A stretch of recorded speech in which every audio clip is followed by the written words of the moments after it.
Hello students. आज हम फिर से आप लोग के पास एक नया चैप्टर लेके आ गए हैं जिसका नाम है द लास्ट लेसन। ये जो चैप्टर है वो क्लास 12th के फ्लेमिंगो बुक से है। तो आइए हम इसको पढ़ना शुरू करते हैं और इस चैप्टर के बारे में जानते हैं क्या चीज़ है। सबसे पहले तो ये चीज़ मैं आप लोग को बताना चाहूँगा, द लास्ट लेसन है तो ये क्लास 12 का पहला लेसन, लेकिन ये लास्ट लेसन क्यों है ये तो हम स्टोरी पढ़ेंगे तभी पता चलेगा। अबाउट द ऑथर, सबसे पहले ऑथर के बारे में जानते हैं। अल्फोंसे डाउडेट ये ऑथर है। Was a French novelist and short story writer. वो एक फ्रांस के उपन्यासकार हैं और शॉर्ट स्टोरी राइटर भी। The last lesson is set in day of the Franco Persian war. ये जो लास्ट लेसन नामक ये जो लास्ट लेसन लिखा गया था फ्रेंको पर्शियन वार के दौरान, यानी फ्रांस और पर्शिया के बीच जब युद्ध हुआ था उस समय इस लेसन को लिखा गया था। उस समय कौन सा था? 1871 था। In which France was defeated by Persia led by Bismarck. और उस समय फ्रांस पर्शिया के हाथों हार गया था और उस समय पर्शिया को लीड कर रहा था Bismarck. Persia then consisted of what now are the nation of Germany, Poland and part of Austria।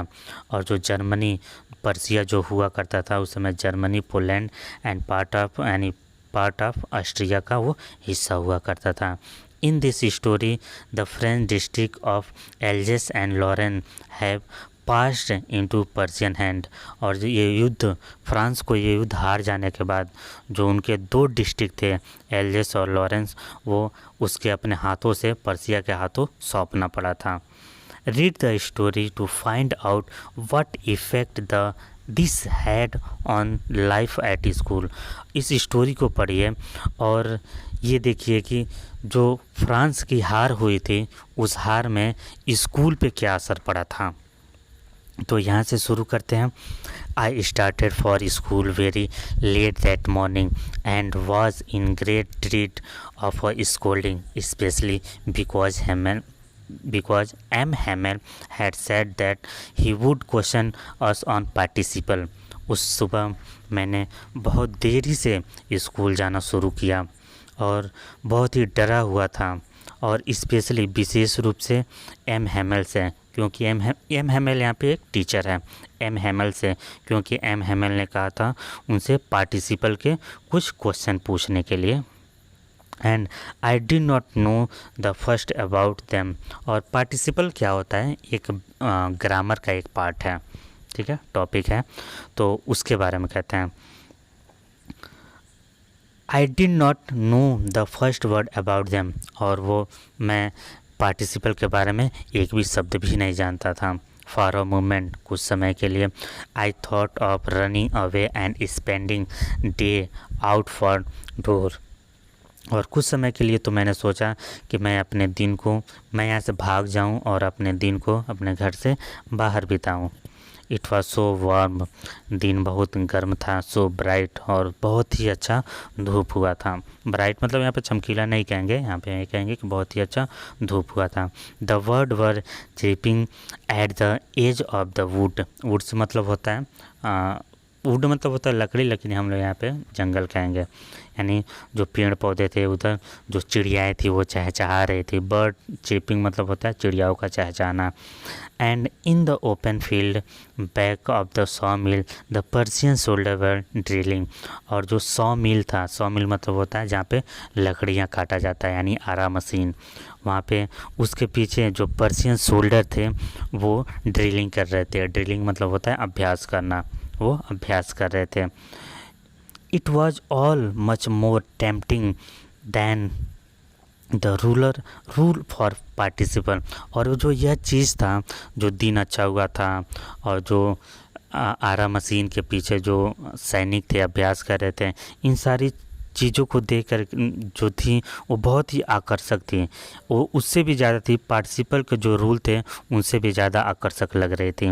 But I had the strength to rest, लेकिन मुझे इस चीज़ को सहने की शक्ति थी, यानी मेरे अंदर ये ताकत थी कि मैं इसको छोड़ के मैं अपने स्कूल की तरफ चला जाऊँ। And I hurried of the two school, और मैं वहाँ से स्कूल चला गया। When I passed the town hall, there was a crowd in front of bulletin board. जब मैं टाउन हॉल के पास से गुजरा तो वहाँ पे देखा कि बुलेटिन बोर्ड के पास बहुत ही ज़्यादा भीड़ इकट्ठा हुआ था। For the last 2 years, all our bad news had come from there. पिछले 2 सालों से जितने भी बुरे न्यूज़ थे वो यहाँ से आए थे। कौन कौन से बुरे न्यूज आए थे? द लॉस्ट बैटल, यानी हारे हुए युद्ध, the draft, the order of the commanding officer, यानी कमांडिंग ऑफिसर के ऑर्डर भी यहीं से आए थे। And I thought to my self without stopping, मैं बिना रुके हुए सोचा, what can be the matter now, अब क्या हो सकता है। यानी राइटर का ये मतलब है कि पिछले 2 सालों से तो यहाँ पे बुरे न्यूज़ आए हैं, लेकिन अब कौन सा बात हो सकता है। आइए आगे देखते हैं कौन सा बात हो सकता है। Then as I hurried by as fast as I could go, और जितना जल्दी हो सके मैं उतना जल्दी वहाँ से जाना शुरू किया। The black smith watcher who was there, जो ब्लैक स्मिथ यानी जो लोहार थे, वॉचर उनका नाम था, वो वहाँ पे मौजूद थे। विद हिज अप्रेंटिस, वो अपने सहायक के साथ वहाँ पे मौजूद थे। रीडिंग द बुलेटिन, वो भी बुलेटिन को पढ़ रहे थे। बुलेटिन बोर्ड मतलब ये होता है जहाँ पे सूचनाएं दिखाई जाती हैं, तो वहाँ पे वो सूचनाएं या समाचार। कॉल्ड आफ्टर मी, वो मुझे बुलाए और बोले, डोंट गो फास्ट बब, इतना जल्दी मत जाओ, you will get to your school in plenty of time, तुम्हें स्कूल जाने के लिए बहुत ही ज़्यादा समय है। I thought was making fun of me, मैंने सोचा कि वो मेरा मजाक उड़ा रहे हैं। And reached M Hamel little garden all out of breath, और मैं हाँफते हाँफते एम हेमल के गार्डन तक पहुँचा। एम हेमल यहाँ पे कौन है? उसके टीचर हैं। यूजुअली यानी सामान्य रूप से, सामान्यतः। व्हेन स्कूल बिगेन, जब स्कूल शुरू होता था, there was great bustle which could be heard out in the street, तो जब भी स्कूल खुलता था तो उस समय शोरगुल, गलियों से शोरगुल आसानी से सुना जा सकता था। और किस प्रकार के शोरगुल सुना जा सकता था? The opening and closing of desk को खोलते हुए और बंद करते हुए सुना जा सकता था। लेसन रिपीटेड इन यूनिसन, एक साथ होके लेसन को पढ़ते हुए सुना जा सकता था। आप लोग देखें ना, कई सारे बच्चे जब एक पास होते हैं और एक ही लेसन को पढ़ते हैं, उसी चीज़ को कह रहा था कि एक ही लेसन को दोहराते हुए सुना जा सकता था। वेरी लाउड, यानी ऊंची आवाज़ में जो आती थी उसको आसानी से सुना जा सकता था। With our hand over our ears to understand better, और बहुत ही अच्छा समझने के लिए जो हमारे हाथ थे वो हमारे कानों के पास होते थे। बच्चे, कई बार ऐसा होता है कि कुछ लोग शोरगुल जब ज़्यादा होता है तो वो नहीं पढ़ पाते हैं, तो इस तरह से कुछ बच्चे वहीं पर होते हैं, अपने कान के पास अपने उंगलियों को लगा लेते हैं, फिर उसके बाद पढ़ना शुरू करते हैं और पढ़ते हैं तो उनको अच्छे से याद हो जाता है। तो उसी बात को यहाँ पे कह रहा है कि अच्छे से समझने के लिए हाथों को कानों के पास लगा लेते थे। And the teacher's great ruler rapping on the table, और जो टीचर होते थे अपने स्केल को लेकर टेबल पे मारते रहते थे। But now it was all so still, लेकिन अब सारी चीज़ें स्थिर थी। I had counted on the commotion to get to my desk without being seen, और जब भी मुझे मौका मिलता था, यहाँ पे काउंटेड ऑन द कमोशन यानी जब शोरगुल हुआ करता था तो उस समय उस शोरगुल का फ़ायदा उठा करके मैं आसानी से अंदर चला जाता था। ठीक है, यहाँ पे इसका ये मतलब हुआ। आगे देखते हैं। But of course that day everything had to be as quiet as Sunday morning. लेकिन उस दिन ऐसा लग रहा था कि जैसे संडे की मॉर्निंग हो, यानी रविवार का सुबह हो। देखिए ये जो स्टोरी है ये बहुत ही दुखद है। वो लास्ट में हम लोग देखते हैं कि क्या होता है। अभी हम लोग यहाँ से पढ़ते हैं तो यहाँ पे राइटर ये कहता है कि ऐसा उस दिन ऐसा लग रहा था कि जैसा मानो कि संडे का स्कूल है, यानी संडे के दिन स्कूल बंद होता था तो सारा स्कूल शांत होता था। लेकिन उस दिन भी संडे तो नहीं था, लेकिन फिर भी सारा स्कूल शांत था।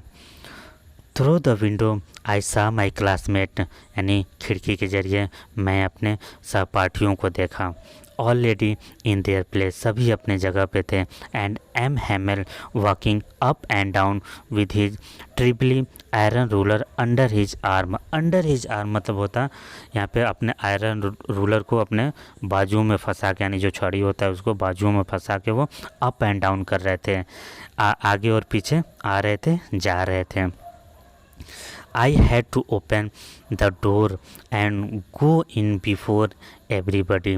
और यह जो समय था, अब मुझे दरवाज़ा खोलने का समय था और सभी लोगों के सामने जाने का समय था। यू कैन इमेजिन, अब देखिए यू कैन इमेजिन, राइटर कह रहा है यू कैन इमेजिन, यानी जो स्टोरी को जो पढ़ रहे हैं उनको कह रहा है, यानी हम लोगों को कह रहा है कि आप कल्पना कर सकते हैं। How I blushed and how frightened I was, मैं कितना शर्मिंदा था और मैं कितना घबराया हुआ था, यानी डरा हुआ था। फ्राइटेंड मतलब होता है डरा हुआ था। बट नथिंग हैपन, लेकिन ऐसा कुछ भी नहीं हुआ। एम हैमेल सा मी, एम हैमेल ने मुझे देखा। एंड सेड वेरी काइंडली, बहुत ही काइंडली, दयालुतापूर्वक, बहुत ही मीठी आवाज़ में बोले, go to your place quickly little French. यानी अब ये जो लड़का है जो कहानी सुना रहा है उसका नाम क्या है, फ्रेंच। और फ्रेंच को याद रखिएगा, जितना भी हमारा क्वेश्चन आने वाला है वो फ्रेंच से ही आएगा। फ्रेंच यानी इसके ऊपर ही होगा। तो देखते हैं यहाँ पे, go to your place quickly little French, little French छोटे फ्रेंच तुम अपने स्थान पे जल्दी से जाओ। We were beginning without you, हम तो तुम्हारे बगैर ही शुरू करने वाले थे, यानी जो भी चैप्टर वो पढ़ने वाले थे वो उसके बगैर ही शुरू करने वाले थे। I jump over the bench and set down at my desk, मैं अपने बेंच को पार किया और अपने जगह पे जाके बैठ गया। नाउ टिल देन, तब उसके बाद, when I had got a little over my fried, तब जाके मैं अपने डर पे थोड़ा सा काबू पाया। Did I seen that our teacher had on his beautiful green coat, उसके बाद मैंने देखा कि जो हमारे टीचर हैं यानी एम हैमेल हैं वो बहुत ही सुंदर हरे रंग का कोट पहने हुए थे। हिज फ्रील्ड, जो बुनाई किया हुआ था, फ्रील शर्ट, बुनाई किया हुआ शर्ट पहने थे। And little black silk cap, और सिल्क का छोटा सा टोपी पहने हुए थे। ऑल एम्बॉर्डेड, और जो जितनी भी चीज़ें थी सारी कढ़ाई की गई हुई थी। That never wore except on inspections on prize day, और ये सारी चीज़ें वो जो पहनावा था, कपड़े की बात कर रहे हैं, वो कपड़े, इस तरह के कपड़े वो तभी पहनते थे जब कोई इंस्पेक्शन होता था या कोई प्राइज डे यानी कोई पुरस्कार वितरण का दिन हुआ करता था, तभी वो इस तरह के ड्रेस पहनते थे। Beside the whole school seemed so strange, और इसके बाद भी जो पूरा स्कूल था वो बहुत ही ज़्यादा विचित्र सा दिखाई दे रहा था, यानी जब हमेशा जैसे दिखाई देता है वैसे दिखाई नहीं दे रहा था। एंड सोलेम, और बहुत ही ज़्यादा गंभीर दिखाई दे रहा था। But the thing that surprise me most was to see, और वो जो एक और चीज़ थी जो मुझे बहुत ही ज़्यादा आश्चर्यचकित कर रही थी।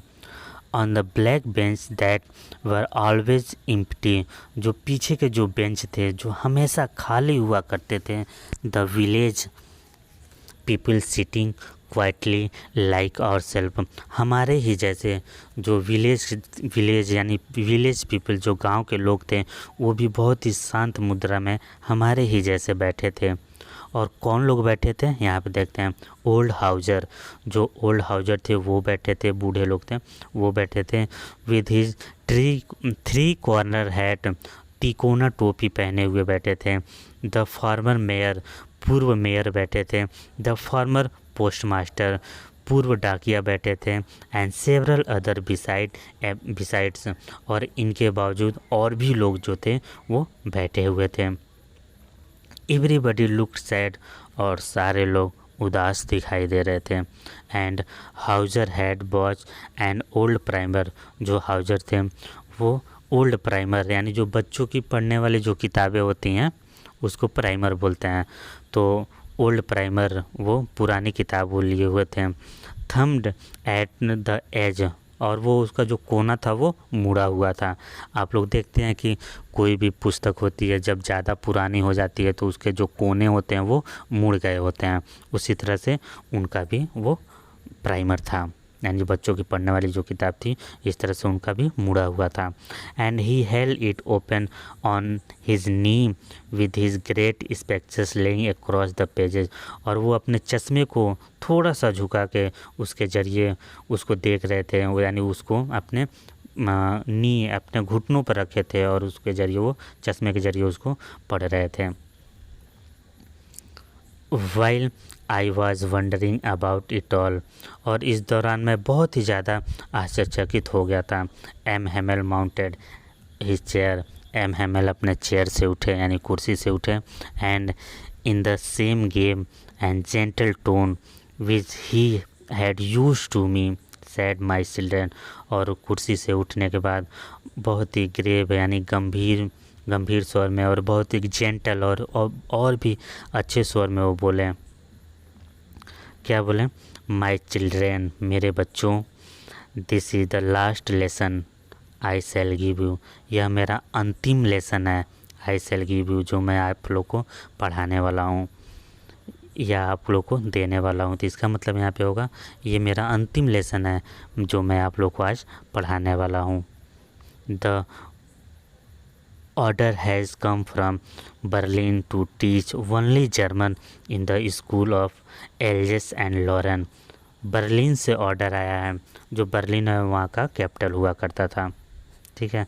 तो बर्लिन से ये ऑर्डर आया है कि जर्मनी के स्कूलों में दो भाषा पढ़ा, जो जर्मनी के स्कूल हैं वहाँ पे अब जर्मन पढ़ाए जाएंगे, यानी फ्रेंच अब नहीं पढ़ाए जाएंगे।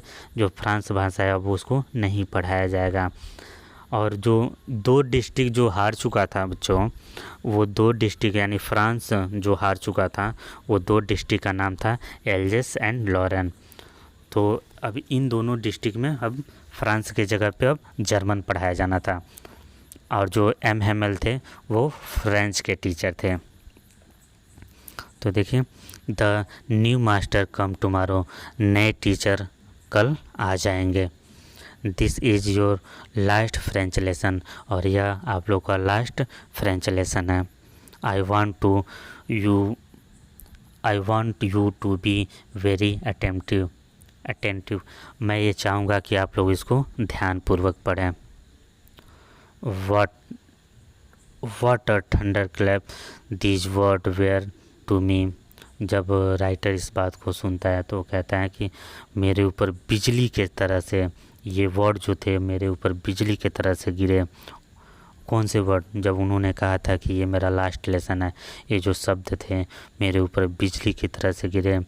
ओह the race that was what they had put up all the town hall, यानी अच्छा यही बुरा न्यूज़ था जो टाउन हॉल के बुलेटिन बोर्ड पे छपा हुआ था। अब मुझे समझ आया, यानी वो जो फ्रेंच था वो ये बात को कह रहा है कि यही बुलेटिन न्यूज़ था जो वहाँ पे छपा हुआ था। My last French lesson. बच्चों यहाँ तक ये देखिए, यहाँ तक हमारा एक पार्ट ख़त्म होता है। हम लोग इस लेसन को 2 पार्ट में करेंगे, ठीक है। तो पहला पार्ट यहीं पे समाप्त होता है। हम अगले पार्ट में इसके आगे हम लोग पढ़ेंगे, ठीक है। और आशा करते हैं आप लोग को लाइन बाय लाइन समझ आया होगा। अगर नहीं भी समझ आया हो तो आप कमेंट बॉक्स में आप लोग कमेंट कर सकते हैं, इसको दोबारा पढ़ा दिया जाएगा। या आप लोग इस वीडियो को 2 या 3 बार दे सकते हैं, अच्छी तरह से समझ आ जाएगा। तो इस वीडियो को अगर पसंद आया तो इस वीडियो को लाइक कीजिए, शेयर कीजिए, सब्सक्राइब कीजिए। जय जवान जय हिंदुस्तान।